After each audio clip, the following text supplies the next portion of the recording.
Pemirsa, saat memberi pengarahan pada guru dan kepala sekolah rakyat pada Jumat lalu, Presiden Prabowo menegaskan bahwa dirinya dan para pembantunya telah mewakafkan jiwa dan raganya untuk rakyat Indonesia. Di hari yang sama, Presiden mencopot Noel dari jabatan Wamenaker karena telah resmi ditetapkan sebagai tersangka KPK. Kita simak kembali komitmen Presiden Prabowo untuk mengabdi kepada bangsa dan negara. Saya berpikir, bekerja, mengambil keputusan hanya untuk kepentingan rakyat saya.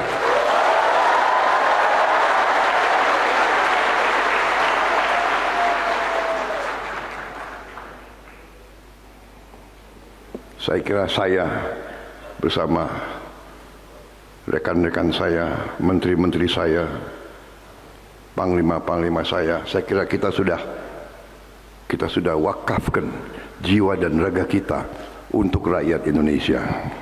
Mas Adi, bagaimana memaknai statement Presiden Prabowo Subianto mewakafkan jiwa raga untuk bangsa Indonesia? Ya, saya kira memang secara prinsip seorang pemimpin, presiden, pembantu presiden, dan pejabat publik, memang yang dipikirkan itu adalah bangsa dan mengutamakan rakyat. Jadi ini adalah pikiran-pikiran filosofis seorang pemimpin. Jadi yang dia pikirkan itu cuma rakyat, bukan yang lain. Bukan ingin memperkaya diri, bukan hanya untuk mengakumulasi kepentingan-kepentingan yang selama ini tidak ada urusannya dengan kepentingan rakyat. Prabowo sebenarnya dalam banyak hal sudah membuktikan itu dalam berbagai begitu banyak kebijakan.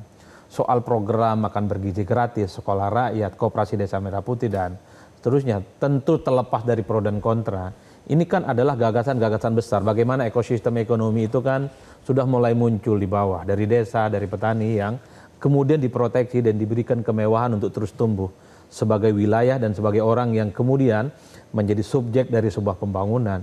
Saya kira secara ide dan konsep itu bagus. Tinggal kita uji apakah gagasan-gagasan besar ini nanti betul mampu mendistribusikan persoalan ekonomi itu bukan hanya di Jakarta, bukan hanya di Jabodetabek, tapi di daerah-daerah terpencil dengan memuliakan desa dan petani. Kalau kita cek satu persatu, ini kan semacam siklus ekonomi yang sepertinya memang sedang distimulus oleh pemerintah. Program makan bergizi gratis, kemudian soal koperasi desa merah putih, soal sembada pangan dan seterusnya, itu adalah bagaimana menciptakan ekonomi dari desa. Nah, yang kedua dari segi hukum, Eva, kalau kita cek satu persatu, sejak pemerintahan Prabowo jadi presiden 20 Oktober 2024 hingga hari ini banyak sekali kasus-kasus korupsi yang diungkap loh, dan jumlahnya sangat fantastis, ratusan triliun.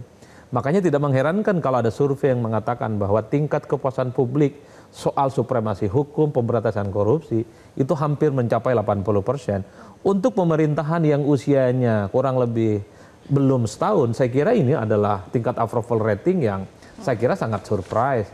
Belum ada presiden-presiden sebelumnya, belum setahun, tapi soal penegakan dan penindakan korupsi itu sudah mendapatkan apresiasi dari publik. Karena kalau kita mau hitung secara transparan apa yang dilakukan oleh kawan-kawan kejaksaan ataupun KPK dalam banyak hal ya, itu kan mendapatkan respon positif. Meski sampai detik ini belum ada penjelasan. Yang ratusan triliun sudah dikemanakan aja ini. Kan itu pertanyaan-pertanyaan umum. Karena pada saat yang bersamaan Indonesia sedang recovery, sedang menata ulang bagaimana susunan anggaran yang ada, maka sangat penting sebenarnya sitaan aset-aset dari koruptor, jumlahnya ratusan triliun, dijelaskan kemanfaatan dan kegunaannya. Sehingga bukan hanya penindakan yang ditampilkan kepada publik, tapi aset-aset negara yang dikorup itu juga sangat mungkin dialokasikan untuk hal-hal yang sifatnya strategis, tentu untuk kepentingan bangsa dan negara. Ada tidak yang dibangun untuk infrastruktur jalan desa, ada tidak yang dibangun untuk misalnya ngebor wilayah-wilayah yang selama ini kering, untuk melakukan pipanisasi, tentu untuk menciptakan swasembada pangan, ataupun misalnya soal kemandirian energi ataupun kemandirian air.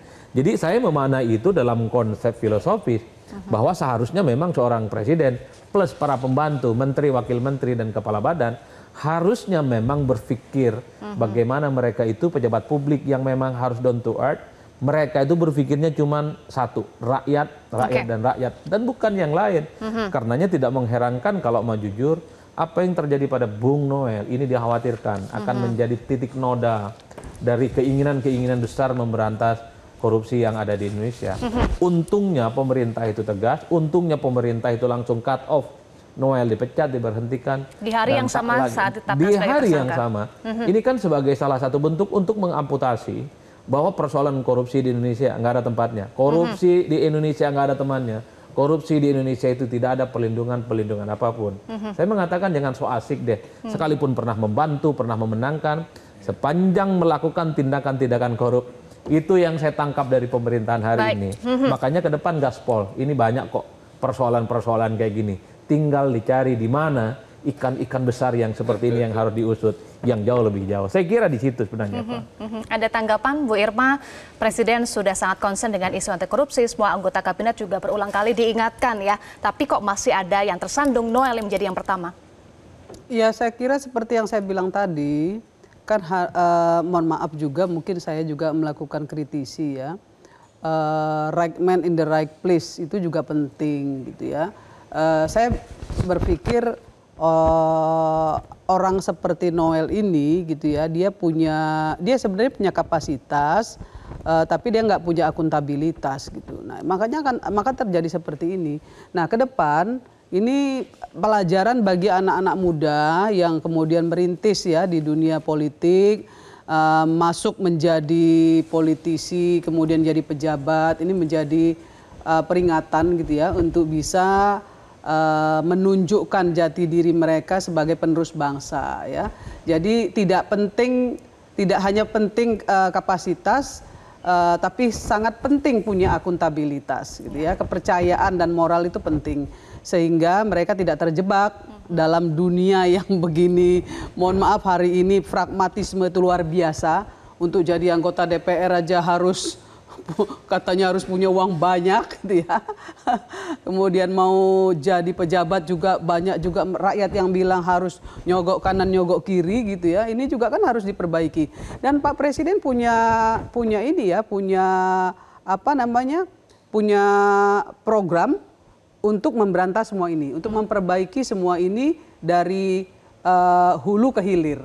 Itu yang saya lihat dari komitmen Presiden Prabowo Subianto. Nah, untuk itu bagi semua pejabat di Indonesia hari ini jangan coba-cobalah gitu ya untuk meniru atau mengikuti langkah Noel ya, sehingga kemudian apa yang diharapkan Pak Prabowo untuk menjadikan Indonesia ke depan sejahtera menuju Indonesia emas itu bisa dicapai.